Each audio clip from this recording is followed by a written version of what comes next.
अस्सलाम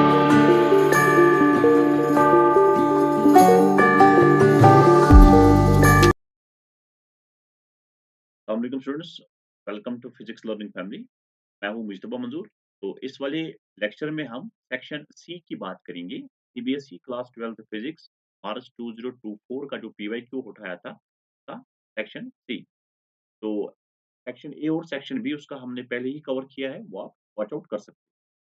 तो इस सेक्शन में मिक्सअप क्वेश्चंस रहेंगे, न्यूमेरिकल भी आपसे पूछा जाएगा, डेरिवेशन पार्ट भी पूछा जाएगा, कंसेप्चुअल अंडरस्टैंडिंग भी आपकी टेस्ट की जाएगी। तो चलिए यहाँ पर जो क्वेश्चन रहेगी, क्वेश्चन नंबर 22 से लेकर क्वेश्चन नंबर 28 तक। Question number 22, we have a cube, its side is 0.1 meter and this cube is placed in a region where the electric field has the value 500 x I cap. Okay, means here electric field जो है ये depend करता है x cube. तो जितना आप x का value change करोगे तो अकॉर्डिंगली आपको इलेक्ट्रिक फील्ड का वैल्यू भी चेंज मिल जाएगा, उसमें भी आपको चेंज मिल जाएगा। ओके, तो हमें कैलकुलेट करना है flux through the cube and charge with in the cube. So once you have calculated the flux, you can easily find the charge by using the Gauss's law. Okay, so as given, the field depends on the x and the direction of electric field is along the x-axis. यानी इस तरफ electric field का direction है, I cap means here direction of the electric field. तो अगर बेटा electric field x axis की तरफ डायरेक्ट किया गया है, मीन्स कि जो हमारा सरफेस यानी ये जो हमारा टॉप सरफेस होगा या जो बॉटम सरफेस होगा या फ्रंट वाला सरफेस होगा या बैक सरफेस होगा, इनके थ्रू फ्लक्स जीरो होगा। रीजन, अगर आप यहाँ नॉर्मल ड्रॉ करोगे तो नॉर्मल ऊपर होगा, इलेक्ट्रिक फील्ड राइट की ओर है तो एंगल यहाँ 90 डिग्री होगा, मीन्स यहाँ पर एंगल होगा 90 डिग्री तो फ्लक्स जीरो। सिमिलरली आप ट्राई कर लो बॉटम, आप ट्राई कर लो फ्रंट सरफेस, आप ट्राई कर लो बैक सरफेस, तो आपको मिल जाएगा वहां normal and field will be at right angles to each other. Means जो हमारा फ्लक्स होगा जिसको आप लिखते हो flux equal to E A cos theta. तो अगर एंगल 90 डिग्री होगा, अगर थीटा 90 डिग्री होगा तो जो हमारा फ्लक्स होगा ये भी जीरो है। यानी यहाँ पर जो हमें फ्लक्स फाइंड करना है इस क्यूब के थ्रू, ये दो सरफेसों का कंट्रीब्यूशन होगा। एक, इसको आप 1 मार्क कर दो, इसको आप 2 मार्क कर दो। तो जो आपको यहाँ स्क्वायर 1 और स्क्वायर 2 यहाँ मिल रहा है, इनके थ्रू आपको फ्लक्स फाइंड करना है and net flux will be equal to the sum of the individual flux. तो flux through the square 1 it will be equal to E A cos of theta. तो इस वाले पे नॉर्मल ड्रॉ कर लो तो ये लेफ्ट की ओर होगा। In this case, theta will be equal to 180 degree. Field along positive x direction, normal जो square 1 पे होगा ये नेगेटिव x डायरेक्शन के ऊपर लाई करेगा, तो angle will be equal to 180 degree.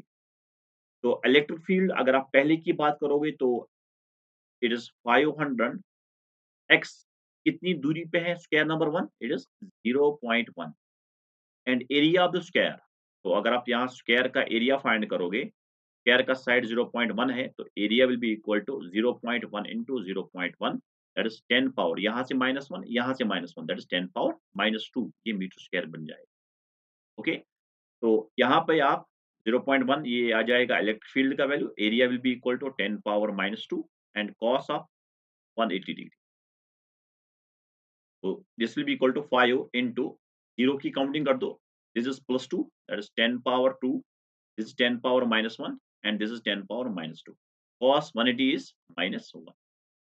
That is 5 into ये -2 और 2 cancel, तो 5 into 10 power -1, तो ये 5/10 that is 0.5. Okay, and flux it is Newton per coulomb and meter square. इसका यूनिट क्या होगा? न्यूटन मीटर स्क्वायर पर कूलम। ओके, तो चलिए हम सेकंड सरफेस, तो flux through the second surface it is E A cos theta. जरा आप बताइए जो दूसरा स्क्वायर होगा ये इस एक्स एक्सिस से ओरिजिन से कितनी दूरी पे होगा? पहला वाला सरफेस जो है ये 0.1 की दूरी पे है और स्क्वायर का साइड भी 0.1 है, तो कुल मिला के ये 0.2 मीटर की दूरी पे होगा। तो it is 500 x is 0.2 into area, again it is 10 power minus 2, and cos of here it is cos 0 degree. तो यहाँ पर जो थीटा होगा ये 0 डिग्री होगा। यहाँ नॉर्मल ड्रॉ कर दो, बिल्कुल नॉर्मल इलेक्ट्रिक फील्ड के अलोंग में होगा ये। तो it is cos 0 is equal to that is cos of 0 degree, cos 0 is 1, that is 5। तो ये 2 0 और ये 2 0 ये आपस में कैंसल आउट हो जाएंगे। तो this is into 2 into 10 power minus 1, okay, 1, 0.2 means 2 into 10 power minus 1. So that's 5 2's 10 and 10 10 power minus 1, that is 1. So 1, and this is Newton meter square per coulomb. Okay, तो अगर आपको net flux find करना है तो इसका मतलब है कि जो नेट फ्लक्स होगा phi net for the cube, ये दो फ्लक्स का सम होगा, फाई 1 प्लस फाई 2। ओके, तो ये यहाँ पर तो ये माइनस 0.5 है, sorry for that, it is 1 minus 0.5, तो 1 माइनस 0.5, आंसर आ रहा है 0.5 न्यूटन मीटर स्क्वायर पर कूलम। ये नेट फ्लक्स का वैल्यू। तो चार्ज फाइंड करना है, तो अगर हम ये ए पार्ट का आंसर था, तो बी पार्ट चार्ज। तो according to Gauss law we have जो नेट फ्लक्स होता है फाई नेट, ये enclosed charge upon epsilon naught के बराबर होगा। यहाँ से जो चार्ज आ जाएगा ये फाई, इसका वैल्यू 0.5 है, तो it is 0.5 epsilon naught, and the unit of the charge is coulomb. अब एप्सिलॉन नॉट का वैल्यू 8.85 into 10 पावर माइनस 12, इसका यूनिट होता है coulomb square per newton per metre square. ये भी आप इसमें पुट कर सकते हैं, but yes you can keep this epsilon naught as it is. Okay, तो चलिए let's move to the next question. Question number 23, इसमें आपको वो बेटा चॉइस मिलेगा, आपको या ए पार्ट करना है या इसका बी पार्ट करना है। ओके, तो चलिए हम पहले हम इसका ए पार्ट देखते हैं। डिफाइन करंट डेंसिटी, हमें इसकी डेफिनेशन लिखनी है। Is it is a scalar और a vector? An electric field is maintained in a metallic conductor if n be the number of electrons per unit volume in the conductor and ta its relaxation time. Show that the current density J is equal to alpha times E, where alpha has this value. तो actual में जो relation है J equal to sigma times E या alpha times E, इसको कहा जाता है microscopic form of Ohm's law. तो यानी ये भी ओम्स लॉ ही है। Okay, this is new, simply old one and new border. तो V इक्वल टू IR, या आप J equal to alpha times E और सिग्मा टाइम्स E, ये भी आप बुक्स में देख सकते हो। ओके, तो हम पहले करंट डेंसिटी को डिफाइन करते हैं। फिर आपको पता होगा करंट क्या होता है, it is the rate of flow of charge in a conductor. Okay, now अगर आप इस rate of flow of charge की बात करोगे through a cross sectional area, तो देयर कम्स अ टर्म जिसको करंट डेंसिटी कहा जाता है। ओके, तो ये जो करंट डेंसिटी है, करंट डेंसिटी को लिखा जाता है J से। आप यहाँ पर देखो जो आपको डिराइव करना है, जो आपको जिसका प्रूफ आपसे पूछा गया है J equal to alpha times E, यहाँ पर भी J के ऊपर एक एरो दिया गया है। यानी ये इस बात की यहाँ गवाही देता है कि J जो है ये एक वेक्टर है। तो यानी यहाँ पर पूछा गया ना, इज इट अ स्केलर और अ वेक्टर? और फिर आपसे ये भी पूछा गया है कि आप ये रिलेशन डिराइव कर दो, इस रिलेशन को आप शो कर दो। वहाँ पर J के ऊपर एरो रखा गया है। तो बिल्कुल आप यहाँ जो J है ये एक वेक्टर क्वांटिटी। ओके, तो जो करंट डेंसिटी है इसको डिफाइन किया गया है, it is current per unit area, is defined as current per unit area. Okay, तो एक्चुअल में हम जब करंट डिफाइन करते हैं तो आप करंट ऐसे लिखते हो, current that is equal to the current density और एरिया वेक्टर का dot product, right? If this current density, if this current is steady current, then you can simply write this I equal to J dot A. It's a scalar quantity.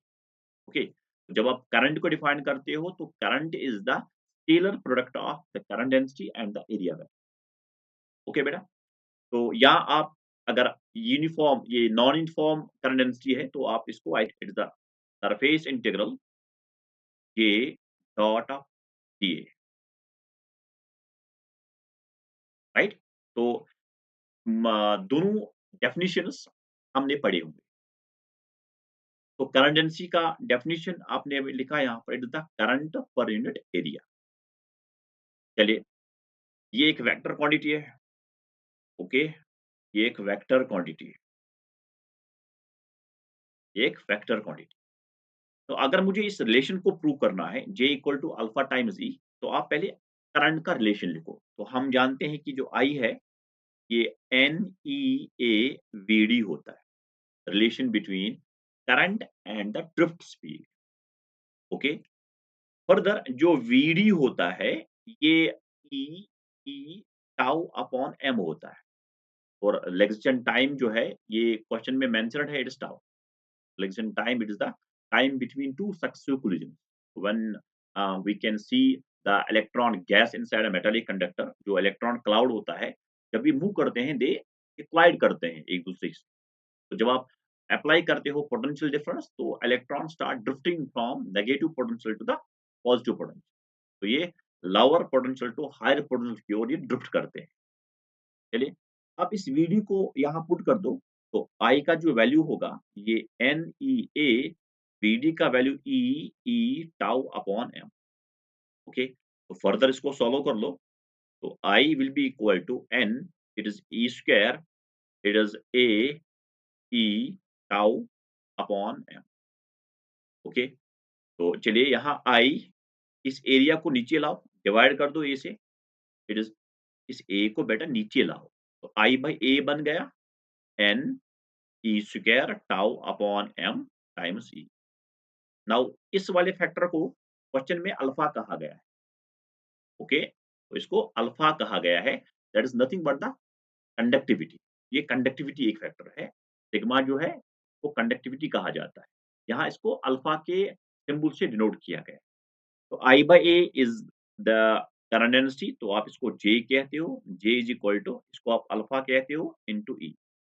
Okay, जे एक vector है, यहाँ electric field एक vector. ये पूछा गया था आपसे कि आप J equal to alpha times E जो है, इसको दिखाइएगा। तो बिल्कुल पहले करंट लिखना है, में VD आ जाएगा, तो VD को इलेक्ट्रिक फील्ड के फॉर्म में लाओ, सब्स्टिट्यूट कर लो, एंड जो फैक्टर यहाँ गिवन है, इसको वहाँ पुट कर दो, you will get the result. बिल्कुल आसान सा क्वेश्चन करंट इलेक्ट्रिसिटी से पूछा गया है। बी पार्ट को देखते हैं इसका। What is the Wheatstone bridge? obtain the necessary condition under which the bridge is in balance। तो व्हीटस्टोन ब्रिज हमें पहले बताना है, और इसकी नेसेसरी कंडीशन हमें फाइंड करनी है। ओके, तो व्हीटस्टोन ब्रिज एक नेटवर्क होता है 4 रेजिस्टर्स का, बाय दैट जो कि एक कोऑर्डिनेटर फॉर्म करते हैं। तो अगर हम एक इस ब्रिज को जब हम बैलेंस्ड कंडीशन में रखते हैं, हम एक खास रिलेशन का यूज करते हैं वहाँ। तो चलिए इस क्वेश्चन को हम यहाँ देखते हैं। तो ये एक नेटवर्क है, नेटवर्क को हम व्हीटस्टोन नेटवर्क बोलते हैं। ये हमारा व्हीटस्टोन नेटवर्क या व्हीटस्टोन ब्रिज है ये। तो इसमें 4 रेजिस्टर्स हैं, एक को हमने P बोला, एक को हमने Q बोला, एक R और एक S। तो यूजुअली जो S है, ये हमारा एक अननोन रेजिस्टर है, यही अननोन रेजिस्टर है। P और Q को हम, जो P और Q है, इनको आप रेशियो आर्म्स भी बोलते हो, रेशियो आर्म, राइट? नाउ जब ब्रिज बैलेंस्ड स्टेट में होता है, तो जो गैल्वेनोमीटर होगा, it will show null deflection, ये डिफ्लेक्ट नहीं करेगा। रीजन, जो बी और डी होगा, इनका पोटेंशियल सेम बन जाता है, यानी पोटेंशियल डिफरेंस जो बी और डी का होगा, ये जीरो बनेगा। ओके, तो जब आप इस ब्रिज को ऐसे एडजस्ट करते हो कि जो बी और डी का पोटेंशियल जब सेम आ जाता है, पोटेंशियल डिफरेंस इनका जीरो होगा, तो गैल्वेनोमीटर उस टाइम जीरो डिफ्लेक्शन शो करता है। हम उस टाइम कहते हैं कि जो ब्रिज है, ये बैलेंस्ड स्टेट में, यानी ब्रिज इज बैलेंस्ड। लाइन को देखिएगा, bridge is in balanced state और bridge is balanced, it means that potential difference B and D is zero, galvanometer shows null deflection, galvanometer null deflection show करता है जब bridge balanced condition में होगा। और जब ब्रिज बैलेंस्ड स्टेट में होगा, हम कह सकते हैं उस time P upon Q equal to R upon S। P upon Q equal to R upon, right? और vice versa भी आप कह सकते हो. If this relation holds true, you can clearly say that bridge is balanced. तो ये vice versa में भी ट्रू है. अगर आपने कहा कि ब्रिज बैलेंस्ड में है, तो आप P upon Q equal to R upon S relation का यूज कर सकते हैं. अगर ये रिलेशन गिवन है P upon Q equal to R upon S, you can say potential of B equal to potential of D. There is no current through the galvanometer, यानी IG जो है ये जीरो होगा. ब्रिज जो है ये balanced state में होगा. ओके, तो बिल्कुल इसका प्रूफ भी आसान है. मैं यहाँ प्रूफ नहीं दिखाऊंगा, ये आपको किसी भी बुक में मिल जाएगा. पहले आप बी पॉइंट पे किरचॉफ का करंट लॉ यूज कर लो, फिर आप में एक लूप चलाओ. चाहे आप ए बी डी ए का लूप चलाओ, चाहे आप बी सी डी बी का लूप चलाओ, और उसके बाद आप कंप्लीट इस mesh A B C D A का लूप चलाओ.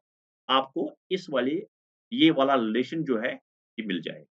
ओके, तो आप ये किसी भी बुक से देख सकते हो. मैंने बस सिंपल इसकी जो थ्योरी थी कि क्या होता है व्हीटस्टोन ब्रिज, और व्हीटस्टोन ब्रिज के बैलेंस्ड का मतलब क्या होता है. तो hope you got it. Okay, let's switch to question number 24.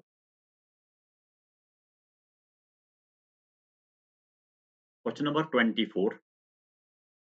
Question says a proton with kinetic energy 1.338384 into 10 power minus 14 joule moving horizontally from north to south enters a uniform magnetic field of 2 millitesla directed eastwards. Calculated speed, magnitude of acceleration and radius.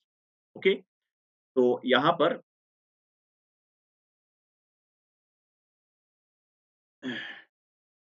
तो यहाँ हम इसको east मानेंगे, the west, this is north and south, and ये proton है, ये north to south आ रहा है, and magnetic field is directed along eastwards. तो ये मैग्नेटिक फील्ड है. ओके, तो यहाँ पर charged particle and magnetic field, यानी चार्जर पार्टिकल मैग्नेटिक फील्ड में इंटर हो रहा है एट राइट एंगल. तो कंसेप्ट क्लिक होना चाहिए कि जब भी कोई चार्जर पार्टिकल, अगर हमारे पास कोई भी चार्जर पार्टिकल है, ये इंटर कर रहा है मैग्नेटिक फील्ड में at right angle at 90 degree, तो जो पाथ होगा इसका वो एक सर्कल होगा. ओके, तो इस सर्कल का जो रेडियस होता है ये हमने पढ़ा है, it is M V by Q B. Okay, तो अगर आप ये इस रिलेशन से आप भूल गए हो एग्जाम में, तो आप दो फोर्सेस को बैलेंस कर सकते हो. एक, जो सर्कल में कोई भी पार्टिकल जब घूमता है तो वहां पर एक सेंट्रिपिटल फोर्स नेसेसरी कंडीशन होता है उसके लिए. तो वो centripetal force mv square by r, that is provided by some basic forces. Like here we have the magnetic force and it is mv, so it is, and here it is magnetic force, that is q v cross b, and here it is angle is 9 degree, it is q v b sin 90 degree, q v b. और यहाँ से v एक v cancel हो जाएगा, तो r का जो value है ये M V upon Q B है.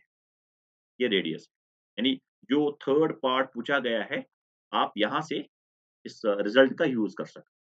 ओके, तो चलिए हम देखते हैं आगे. तो स्पीड पहले हम पहले कैलकुलेट करेंगे. तो पहला स्पीड, स्पीड तो काइनेटिक एनर्जी से आ जाएगा. तो काइनेटिक एनर्जी का formula half M V square, and its value is 1.3384 into 10 raised power minus 14. यहाँ से v आ जाएगा, v स्क्वायर का वैल्यू आएगा, it is 2 into 1.3384 into 10 raised power minus 14 upon m. Okay, तो स्क्वायर को आप यहाँ लो तो it becomes under root. Okay, तो mass of the proton, here I write mass of the proton 1.67 into 10 raised power minus 27. तो value आप यहाँ से आपको रिजल्ट आ जाएगा, इट इज 2 इंटू 1.3384 बाई 1.67. तो रफली 1 से कम आ जाएगा, ये ऑलमोस्ट 0.8. ओके, तो into 10 raised power minus 14 and plus 27, it is minus 14 and plus 27, roughly it is 9. तो मैं यहाँ लिखता हूँ ये, तो यहाँ लिखता हूँ मैं,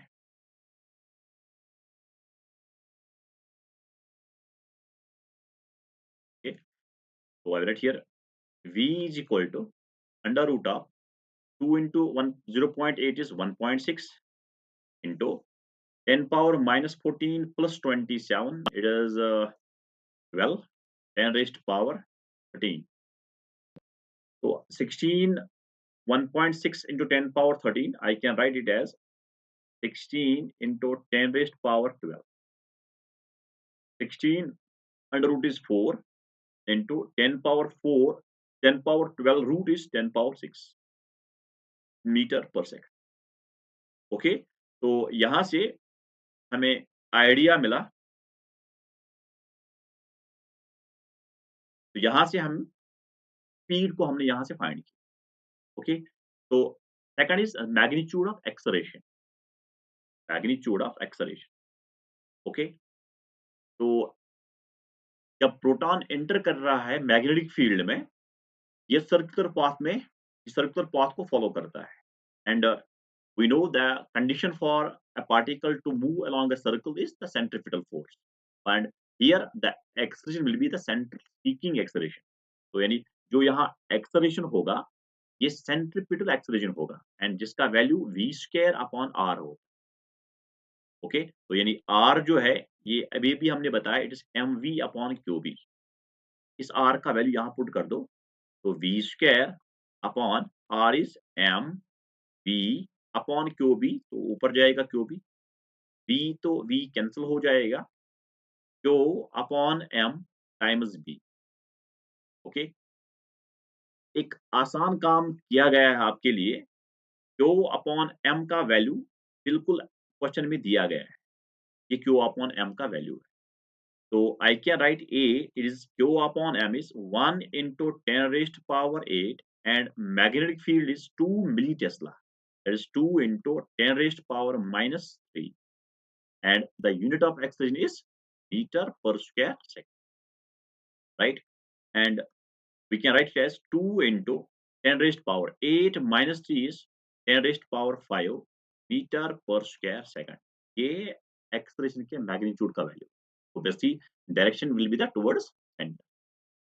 तो इसके सी पार्ट को देखते हैं, हमें रेडियस फाइंड करना है। तो चलिए आप रेडियस, मैं यहाँ रिजल्ट को पुट कर दो। हाँ, चलिए इसके सी पार्ट को देखते हैं। इसका सी पार्ट रेडियस जो है वो हमें फाइंड कर, सी पार्ट जो है हमें रेडियस फाइंड करना है। तो रेडियस हमने लिखा, it is M V upon Q B, and M V upon Q B, हमें क्यू अपॉन एम का वैल्यू पता है, तो आप यहाँ से v अपॉन क्यू अपॉन एम, आप एम को बेटा नीचे लाओ, तो ये क्यू बाय एम बनेगा इंटू डी। v का जो वैल्यू है, इट इज हमने फाइंड किया है v का वैल्यू, हाँ yes, it is 4 into 10 raised power 6 divided by Q upon M is 10 raised power 8 into b is 2 into 10 raised power minus, so this is 2 ones and 2 twos, so 2 into 10 raised power 6 minus 3 जाएगा ऊपर, it becomes plus 3, तो 9, 8 ऊपर तो minus minus 8, तो 9 minus 8 is 1। Okay, तो it is 2 into 10 is 20 metres, ये radius का value है। बिल्कुल मतलब पूरा मिक्सअप हो रहा है ये कंसेप्चुअल पार्ट। आपको पता होना चाहिए कि जब चार्जर पार्टिकल राइट एंगल में एंटर करता है मैग्नेटिक फील्ड को, ये एक सर्कल फॉर्म करता है, और radius of that circle will be equal to mv by qb।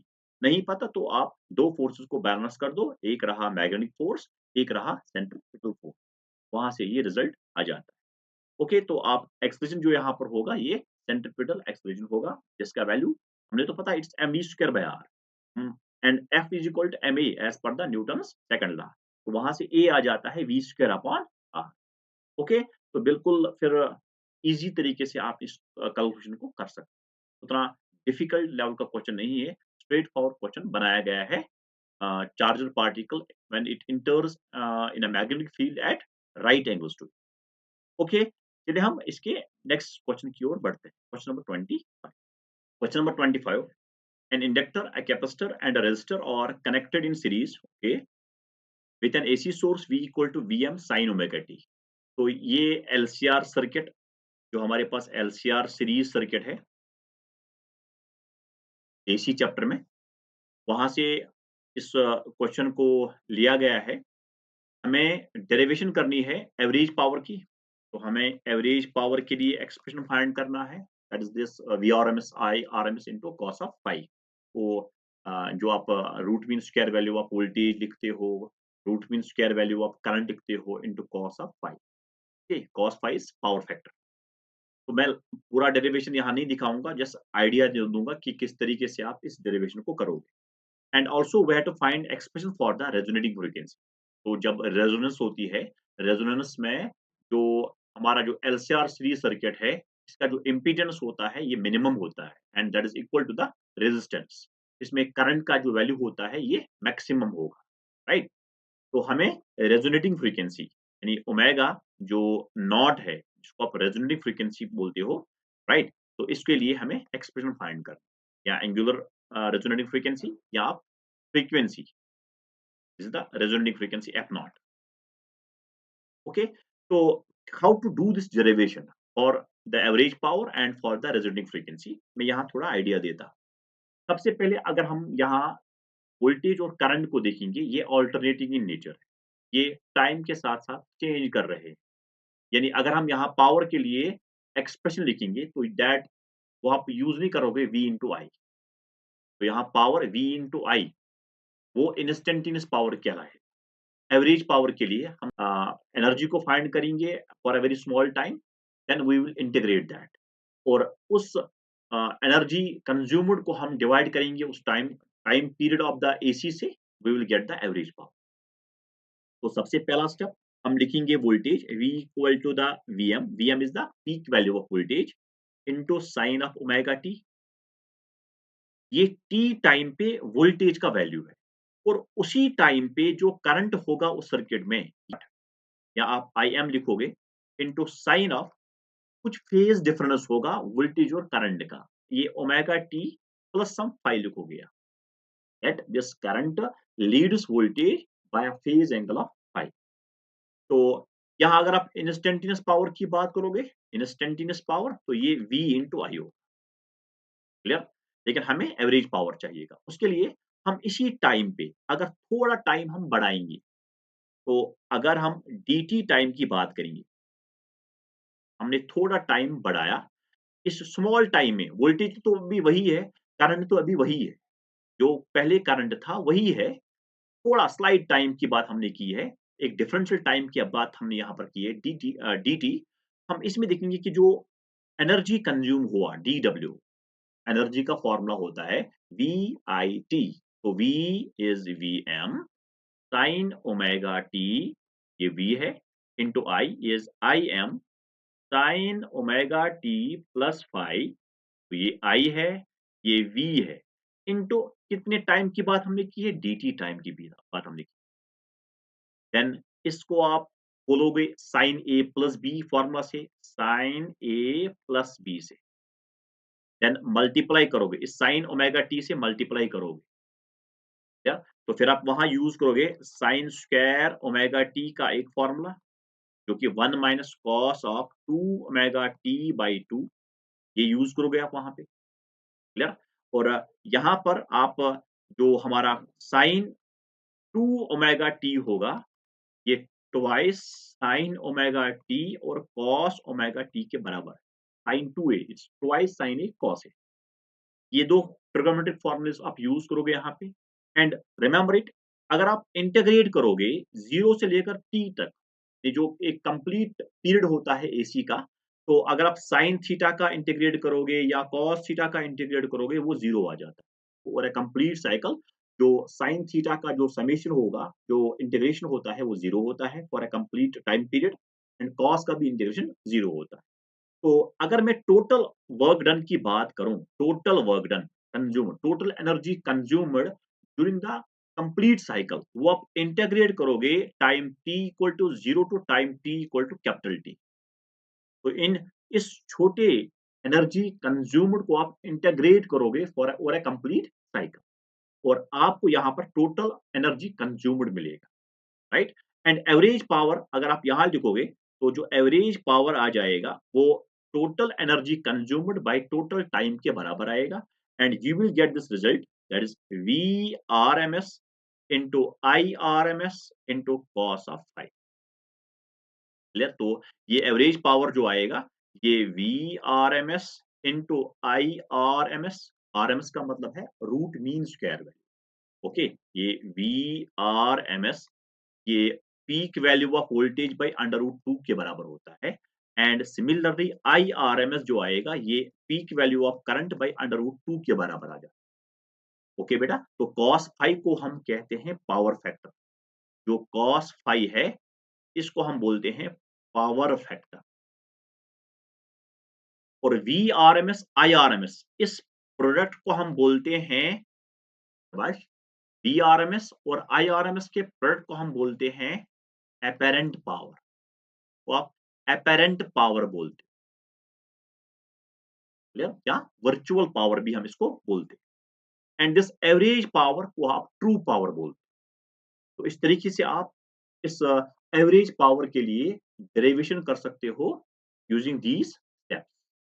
Now resonant frequency, for resonance, अगर आप रेजोनेंस की बात करोगे तो मैं यहाँ दिखाऊंगा कि अगर आप रेजोनेंस के लिए, अगर मैं रेजोनेंस की बात करूं,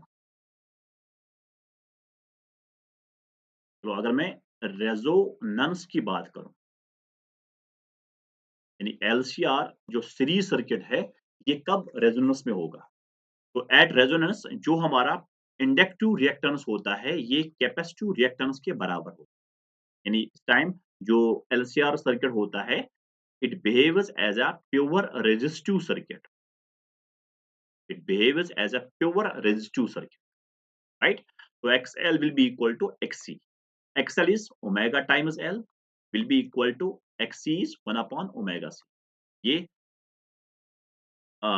XL जब XC के बराबर होगा, तो उस टाइम जो हम फ्रीक्वेंसी लेंगे, यानी जो ओमेगा होगा, let it be omega naught, right? तो ये आप इसको ओमेगा नॉट कहो, इसको आप ओमेगा नॉट, तो omega naught into omega naught is omega naught square, it will be equal to 1 upon LC। Omega naught ये हमारा 2 pi into frequency F naught के बराबर है, clear? Will be equal to 1 upon LC, and यहां से जो F naught आ जाएगा 1 upon, this is 2 pi, square इधर आएगा, it becomes under root of LC। ये एक्सप्रेशन जो है इसी को हम बोलेंगे रेजोनेटिंग फ्रीक्वेंसी। तो at this frequency LCR circuit behaves as a pure resistive circuit, and इसमें जो करंट का जो वैल्यू होगा ये मैक्सिमम होगा, क्लियर? तो सबसे पहले आपने डेरिवेशन की for the average power, right? ये किसी भी बुक में आपको मिल जाएगा इसका डेरिवेशन, मैंने बस आइडिया दिया। और रेजोनिंग फ्रीक्वेंसी के लिए just use these steps, inductive reactance equal to the capacitive reactance, and for the XL equal to XC, the value of the frequency of the AC is omega naught, right? ये angular frequency है, and corresponding frequency is F naught, and F naught you get 1 upon 2 pi under root of LC। तो hope आपको ये idea मिला होगा कि किस तरीके से हम इस क्वेश्चन को कर सकते हैं। चलिए देखते हैं आप next question. We have question number 26, इसका ए पार्ट हम पहले देख लेते हैं। The wavelength of electromagnetic wave is often correlated with the characteristic size of the system that radiates. Give two examples to justify this statement. तो इसका मतलब ये क्या है कि जो हमारा सोर्स होता है जहां से इलेक्ट्रोमैग्नेटिक वेव्स एमिनेट होते हैं, इमिट होते हैं, उसका जो साइज होगा वो उस वेव के वेवलेंथ के ऑर्डर के बराबर होता है, यानी उनका एक कंपैरिजन है। सिस्टम ने जो वेव इमिट की, उस सिस्टम का जो साइज होगा वो उस वेव के वेवलेंथ के ऑर्डर के बराबर होता है। हमें दो एग्जाम्पल से इस स्टेटमेंट को जस्टिफाई करना है। तो बिल्कुल हम कह सकते हैं कि जो एमिशन होता है इलेक्ट्रोमैग्नेटिक वेव का, राइट? आप अगर एक्स-रे को एमिट करना चाहते हो, तो जो सिस्टम एमिट करता है एक्स-रे को, उसका साइज एक्स-रे के वेवलेंथ के ऑर्डर के बराबर होना चाहिए, तब जाके this emission will be efficient, right? तो अगर हम रेडियो ब्रॉडकास्टिंग एंटेना की बात करेंगे, उसके लिए हम पहले एक एग्जांपल लेते हैं, रेडियो ब्रॉडकास्टिंग, जो एंटेना हमारे पास होता है, राइट? हम एमिट करना चाहते हैं रेडियो वेव्स, राइट?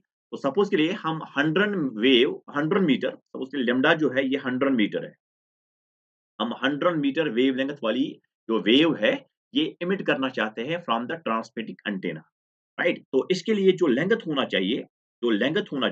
हाइट होना चाहिए उस ट्रांसमिटिंग एंटेना का, that should be tens of the metres, right? उसका जो ऑर्डर होता है, जो एंटेना रेडिएट करता है 100 मीटर वेवलेंथ वाली वेव जो एमिट करता है, उसका जो हाइट होता है, that is of the order of tens, right? तो टेन्स ऑफ मीटर्स। तो कंपैरिजन हुआ ना, 100 मीटर, ये भी 10 ऑफ मीटर है। तो जो हाइट होता है एंटेना का, ये भी 10 ऑफ मीटर के साइज़ के बराबर होना चाहिए। तब जाके हम कह सकते हैं कि ये इस 100 मीटर वाली वेव को एमिट करता है। तो भई बिल्कुल हम एक कंपैरिजन यहाँ कर रहे हैं। दूसरी बात, एटम्स होते हैं जो एमिट करते हैं विजिबल लाइट और अल्ट्रावायलेट लाइट। यूजुअली एटम्स और they are the sources of the visible light and ultraviolet light. Electronic transition से विजिबल लाइट भी एमिट होती है, अल्ट्रावायलेट लाइट भी एमिट होती है। अगर आप न्यूक्लियर की डिके की बात करोगे तो वहां से गामा रे एमिट होती है, राइट? जो भी इलेक्ट्रोमैग्नेटिक वेव होती है उसका एक सोर्स होता है। तो यहाँ पर हम एटम की बात करेंगे, एटम्स emitting visible light।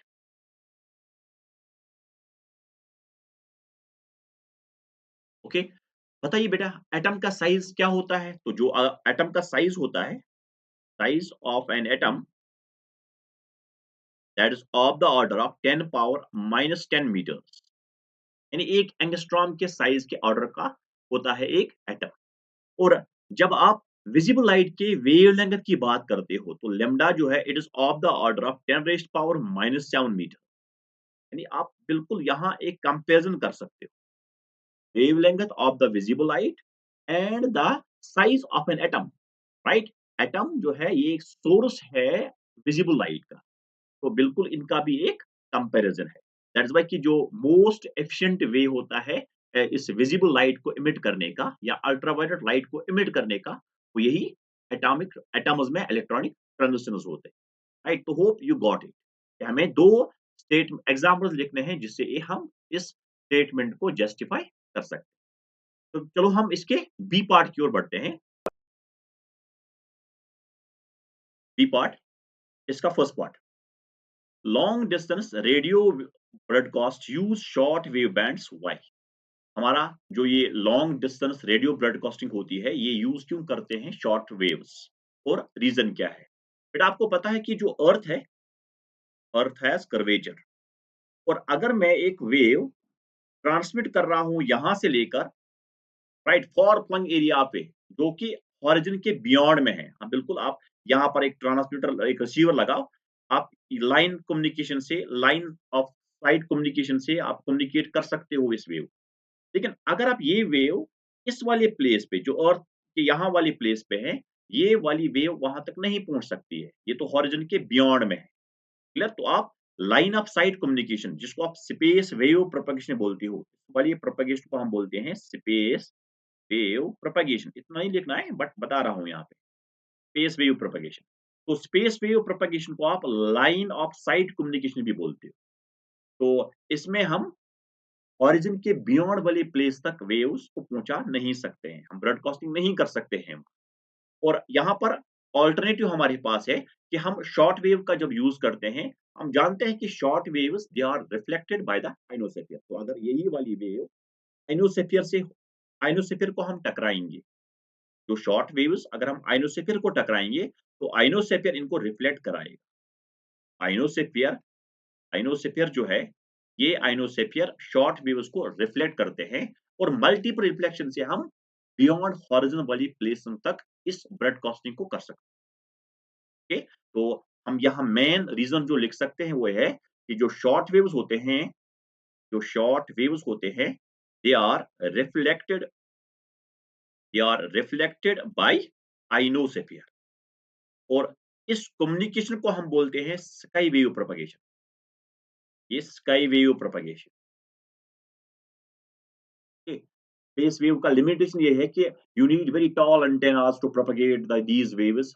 इतने टॉल एंटेनास हम डिजाइन नहीं कर सकते हैं जो कि ऑरिजिन के बियॉन्ड वाली पहुंचा मतलब रीजनल तक पहुंचा सकते हैं। ओके, तो या लाइन ऑफ साइट कम्युनिकेशन, इसमें अगर बैरियर वगैरह हो, एक माउंटेन आ जाएगा, कोई टॉल बिल्डिंग आएगा, तब भी वहां पर प्रॉब्लम होती है, वहां पर जो सिग्नल है ये ड्रॉप होती है। ओके, या जो वेदर होता है, अगर आप एटमॉस्फेयर की बात करोगे तो अगर क्लाउडी हो या कोई डिफरेंट डिस्टर्बेंस हो due to atmospheric we can say disturbances, तो वहां पर भी इस वाले कम्युनिकेशन को प्रॉब्लम हो सकती है। वहां पर एटेन्यूएशन का एक फैक्टर आ जाता है, राइट, डिस्टॉर्शन का एक फैक्टर आता है। Clear clear. तो यहाँ हम शॉर्ट वेव्स का यूज करते हैं इसलिए क्योंकि short waves they are reflected by the ionosphere. बस इस लाइन को आपको यहाँ लिखना है। चलो इसके दूसरे वाले पार्ट की ओर हम बढ़ते हैं। सेकंड पार्ट, यहाँ बात हो रही है ऑप्टिकल और radio telescopes, they are build on the ground. Usually हम जो टेलीस्कोप्स यूज करते हैं, जो हमारे पास बाइनोक्यूलर्स होते हैं या एस्ट्रोनॉमिकल टेलीस्कोप्स होते हैं, या बाकी जो हम टेलीस्कोप्स यूज करते हैं, कैसिग्रैंड, न्यूट्रॉन टाइप टेलीस्कोप्स, जिससे आप रिवील करते हो इंफॉर्मेशंस जो कि बियॉन्ड अर्थ है, स्पेस के बारे में आप जानते हो, तो आप इस ऑप्टिकल रेडियो टेलीस्कोप्स का यूज करते हो। मगर एक और, हम एस्ट्रोनॉमी, जब एक्सरे एस्ट्रोनॉमी की बात हो रही है, तो ये पॉसिबल है only from the satellites orbiting the earth. ये पॉसिबल नहीं है अर्थ के सरफेस के ऊपर।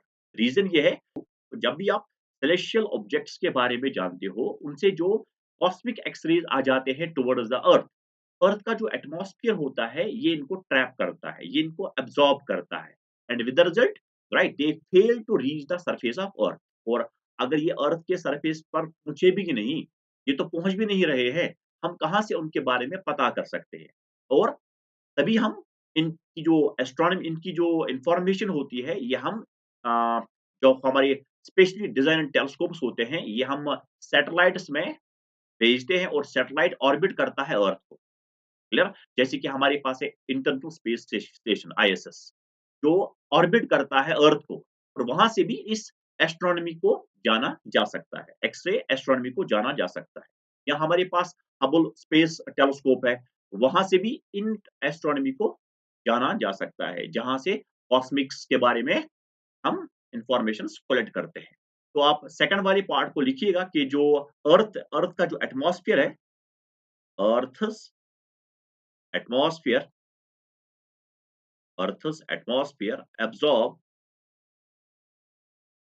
cosmic X-rays, cosmic X-rays, right, which cannot reach Earth's surface, जो अर्थ सरफेस पर नहीं पहुंच जाते हैं।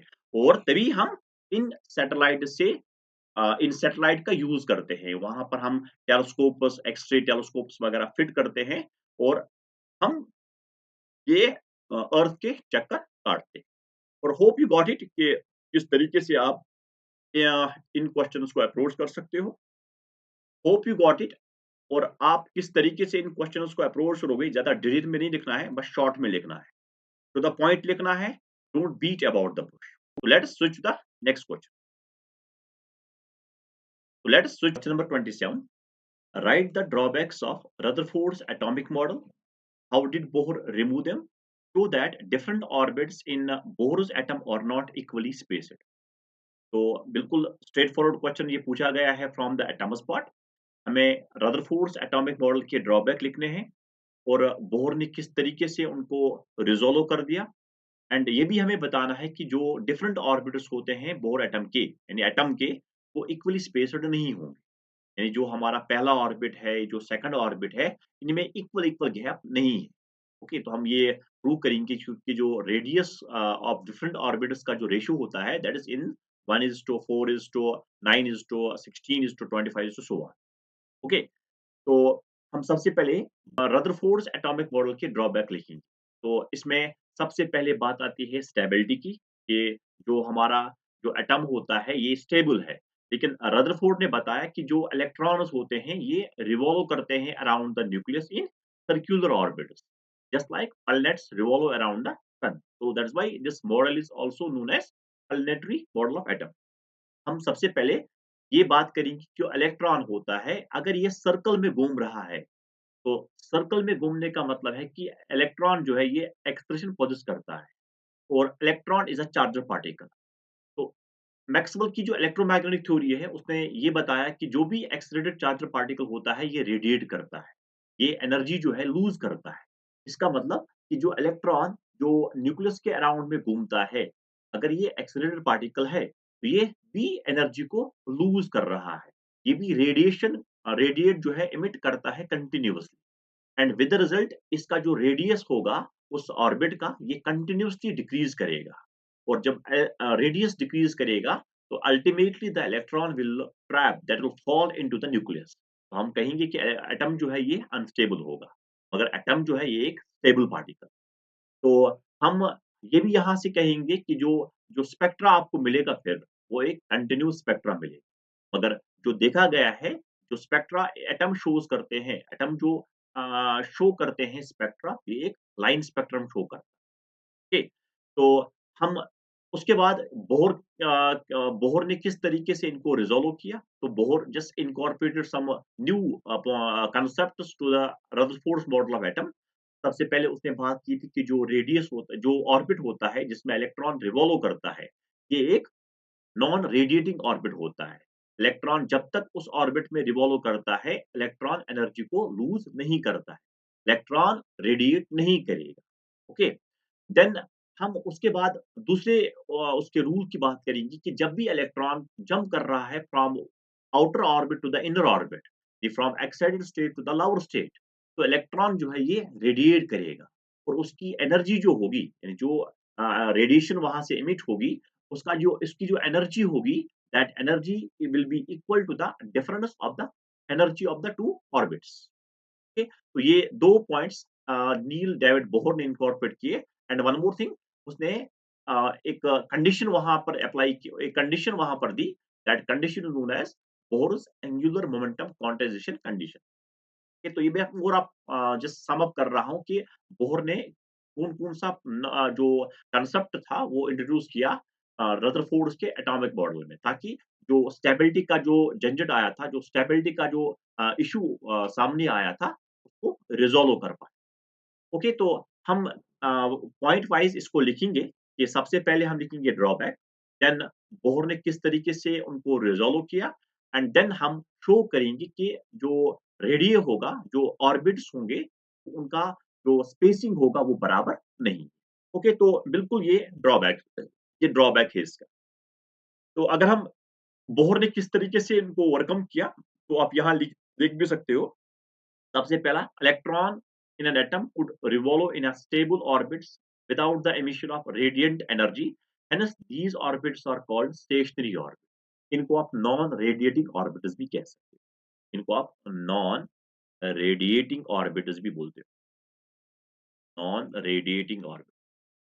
ओके, तो ये रही बोहर की angular momentum quantization condition, Bohr's angular momentum quantization condition. Okay, तो ये जो ऑर्बिट का जो एंगुलर मोमेंटम होगा जब इलेक्ट्रॉन रिवॉल्व करता है, तो ये nh/2 पाई, यानी integral multiply of this h, यानी nh/2 पाई, यानी h/2 पाई। आप h/2 पाई को h कट भी कह सकते हो, जो आप h कट कभी कभार देखते हो, ये h/2 पाई होगा।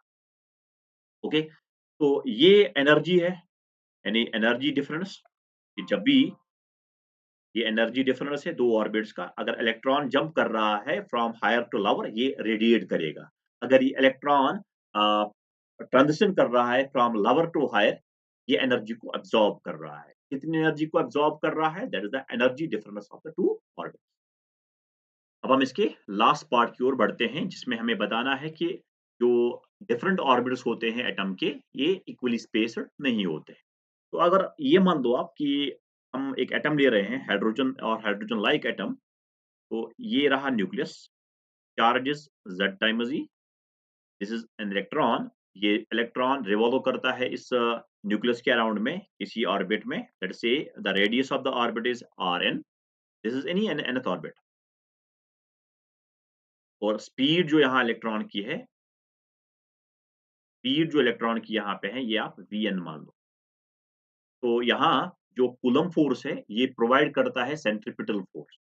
तो अगर इलेक्ट्रॉन इसी ऑर्बिट में रिवॉल्व कर रहा है, नॉन रेडिएटिंग ऑर्बिट इसको कहा जाता है, तो बोर ने इसको नॉन रेडिएटिंग ऑर्बिट कहा या स्टेशनरी ऑर्बिट का नाम दिया। Stationery orbit, stationery orbit. तो यहाँ 2 फोर्सेस को हम बैलेंस करेंगे, एक है सेंट्रीपिटल फोर्स, एक है coulomb force. Okay, is the electrostatic. We can write here m Vn square upon Rn, it will be equal to, that is k 1 upon 4 pi epsilon naught z times e into e, that is z square upon Rn square। यहाँ से एक Rn cancel out हो जाएगा, तो यहाँ m Vn square will be equal to 1 upon 4 pi epsilon naught z times e square upon Rn। तो we have to find the expression for this Rn। इसके लिए हम यहाँ पे एक काम करेंगे, जो बोहर का जो एंगुलर मोमेंटम कंजर्वेशन कंडीशन है, बोहर ने बताया कि अगर ये इलेक्ट्रॉन इस ऑर्बिट में रिवॉल्व कर रहा है, इस ऑर्बिट की एक खासियत होनी चाहिए, इसका जो एंगुलर मोमेंटम होना चाहिए, इलेक्ट्रॉन जो इस ऑर्बिट में रिवॉल्व कर रहा है, ये nh/2 के बराबर होना चाहिए, यानी integral multiply of h cross और integral multiply of h/2, right? तो ये तभी अलाउड ऑर्बिट है, अदरवाइज ये ऑर्बिट फॉरबिडन होगा, इसमें इलेक्ट्रॉन नहीं रिवॉल्व कर सकता है अगर इसका एंगुलर मोमेंटम इलेक्ट्रॉन का इस ऑर्बिट में nh/2 के बराबर अगर नहीं होगा। चलिए हम यहाँ nh/2, ये जो हमारा L है, L is the angular momentum और ये L mv/r के बराबर होता है। तो यहाँ से आप m इंटू v का वैल्यू, यहाँ पर v जो है, यहाँ पर v का वैल्यू nh/2 r आ रहा है, तो ये v आप यहाँ पुट कर दो, we get m into v के बदले ये वैल्यू जो है nh/2 r, ये वाला यहाँ पर पुट कर दो आप, तो ये n square h square by 4 pi square r n square, it will be equal to 1 upon 4 pi epsilon naught z e square upon r। तो यहाँ r के लिए हमें एक्सप्रेशन ढूंढना है, एक r यहाँ से कैंसल आउट हो जाएगा, 4 से 4 कैंसल, एक पाई कैंसल हुआ, तो आर एन का वैल्यू, तो I can write r n को इधर लो आप, हो जाएगा, तो आर एन का वैल्यू आ जाएगा epsilon naught n square h square upon, this is pi, एक m बचा है, m that e square, that e square, right? यानी ये रहा रेडियस ऑफ nth ऑर्बिट। अब आप यहाँ देखिएगा कि जो रेडियस है, एप्सिलॉन नॉट तो कांस्टेंट है, एच बी कांस्टेंट है, pi m e square constant, तो ये हम constant multiplied by n square by z square के बराबर आए। यानी अगर आप हाइड्रोजन की बात करोगे, हाइड्रोजन एटम के लिए जेड जो है ये 1 होता है, इसका मतलब कि जो रेडियस होगा हाइड्रोजन एटम के डिफरेंट ऑर्बिट का, it is proportional to n square, यानी ये एन प्रिंसिपल क्वांटम नंबर के स्क्वायर के प्रोपोर्शनल में है। तो अगर आप डिफरेंट ऑर्बिट के रेशियो की बात करोगे, तो अगर आप R1 लिखोगे, तो ये इस कांस्टेंट को हम बोर रेडियस बोलते हैं, ये कांस्टेंट जो है इसको आप बोर रेडियस बोलते हो, ए नॉट, जिसका वैल्यू 0.529 एंगस्ट्रॉम होता है, क्लियर? तो आप पहले की बात, तो ये ए नॉट आ जाएगा, दूसरे रेडियस की बात करोगे, दूसरे ऑर्बिट के रेडियस की बात करोगे, तो n square that's 2 square that's 4 times A nought आ जाएगा, तीसरे ऑर्बिट के रेडियस की बात करोगे तो 9 टाइम्स ए नॉट आएगा एंड सो ऑन। यानी इनका जो रेशियो होगा R1 is to R2 is to R3 is to so on, तो ये बराबर आएगा 1 is to 4 is to 9 is to so on. यानी जो यहाँ पे बात कही गई है कि जो इनका जो साइज होगा ये इक्वली स्पेस्ड नहीं होते हैं ये ऑर्बिट्स, यहाँ पर ये बात यहाँ साबित हो रही है। तो hence you can conclude that कि जो ऑर्बिट्स होते हैं, डिफरेंट ऑर्बिट्स होते हैं, they are not equally spaced, ये इक्वली स्पेस्ड नहीं होते। ओके, तो होप आपको ये बात समझ में आई हो। चलिए हम नेक्स्ट क्वेश्चन की ओर बढ़ते हैं।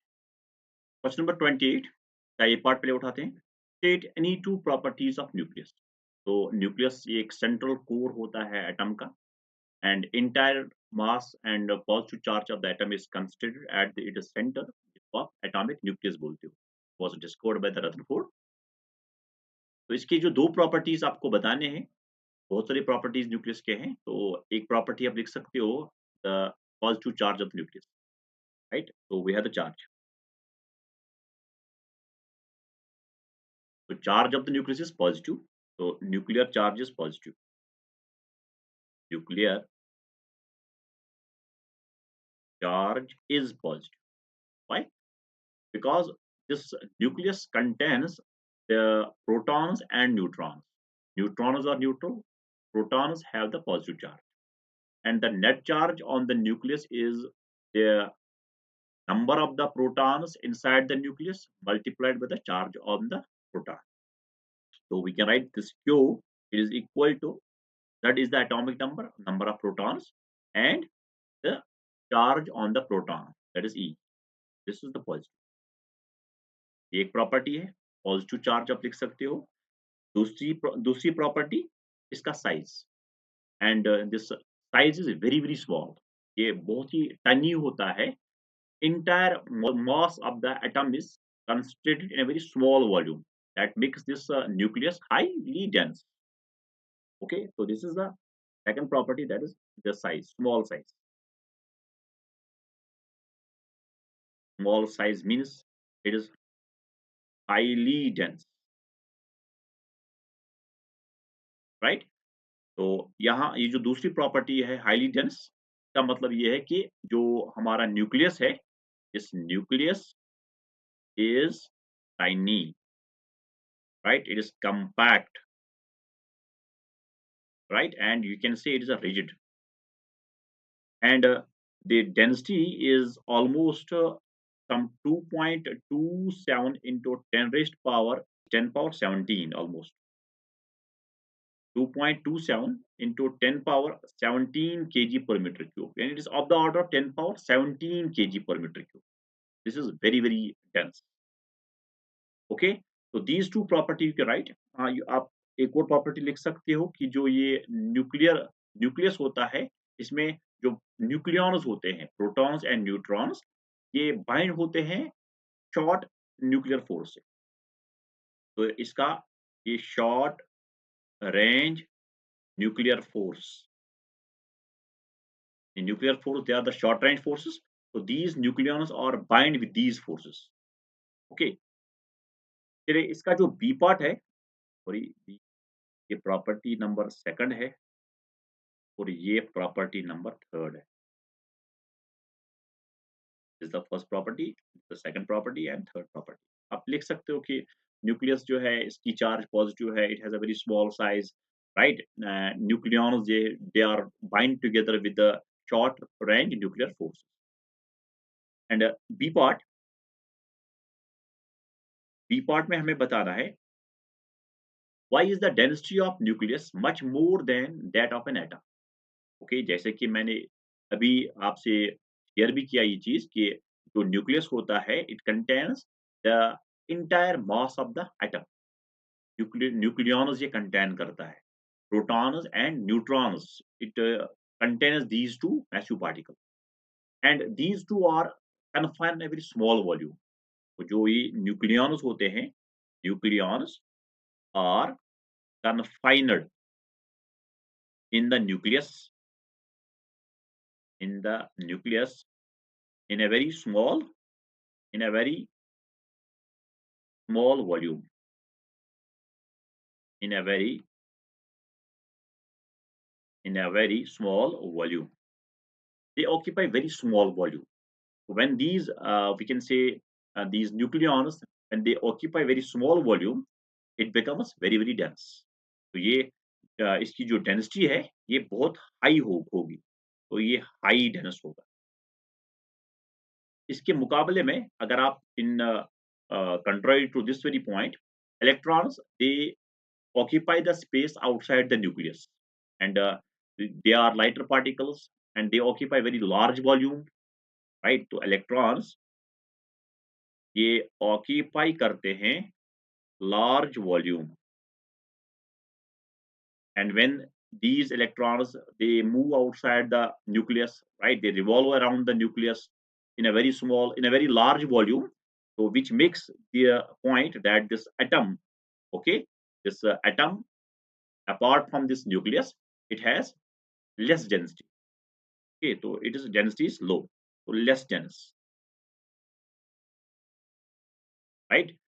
तो इलेक्ट्रॉन जो एटम से, जो न्यूक्लियस से बाहर रिवॉल्व करते हैं, इनकी डेंसिटी लेस होगी as compared to the nucleon, जो कि न्यूक्लियस में होंगे। तो nucleus is very very, we can say nucleus is highly dense particle, right. तो सी पार्ट हमें शो करना है density of nuclear matter is same for all the nucleus. जैसे कि मैंने यहाँ पर भी आपको बताया कि ये जो डेंसिटी है, ये किसी पर्टिकुलर न्यूक्लियस की नहीं है, राइट। जैसे कि आप मास नंबर को बढ़ाओगे, तो आप ये नहीं कह सकते कि जो डेंसिटी होगी ये बढ़ जाएगा, almost it remains constant.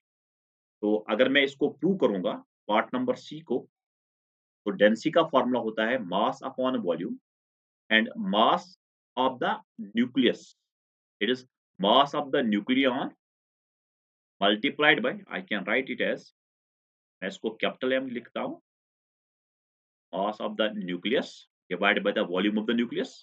It is mass of the nucleon, average mass, into the mass number divided by volume is 4/3 pi r cube.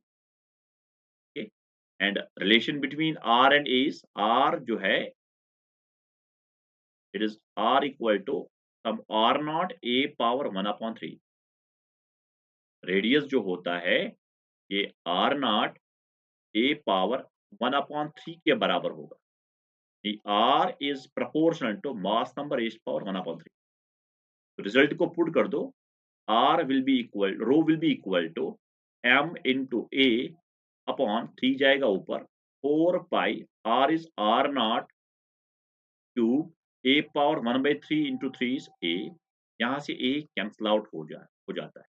तो यानी ये एक कांस्टेंट हमें मिल रहा है, ये कांस्टेंट है, something 2 point some 2.27 10 power 20 10 power 17 kg per meter cube, यानी ये इंडिपेंडेंट है मास नंबर, यानी मास नंबर के ऊपर डिपेंड नहीं कर रहा है, तो ये एक कांस्टेंट है।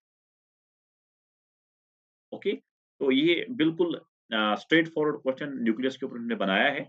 आपको प्रॉपर्टीज पहले बतानी थी, उसके बाद बताना है कि why nucleus is highly dense. Reason ये है कि ये जो न्यूक्लियॉन्स होते हैं ये बहुत वॉल्यूम में ऑक्यूपाई होते हैं, एंड डेंसिटी जो है न्यूक्लियर मैटर का ये सेम रहता है फॉर ऑल न्यूक्लियर। तो ये ए के ऊपर डिपेंड नहीं करता है, मास नंबर के ऊपर डिपेंड नहीं करता। तो यही रीजन है कि ये जो न्यूक्लियर डेंसिटी है ये सेम रहता है फॉर ऑल द न्यूक्लियर। तो बच्चों यहाँ पर ये सेक्शन सी हमारा कंप्लीट हुआ। कोई भी क्वेरी वगैरह हो आप कमेंट सेक्शन में वो बोल सकते हो, या कोई भी क्वेश्चन हो तो उसका भी हम देख लेंगे फिर अकॉर्डिंगली। तो नेक्स्ट वीडियो में हम सेक्शन डी की बात करेंगे। आप रिवाइज करते रहो। See you in the next video. अल्लाह हाफिज।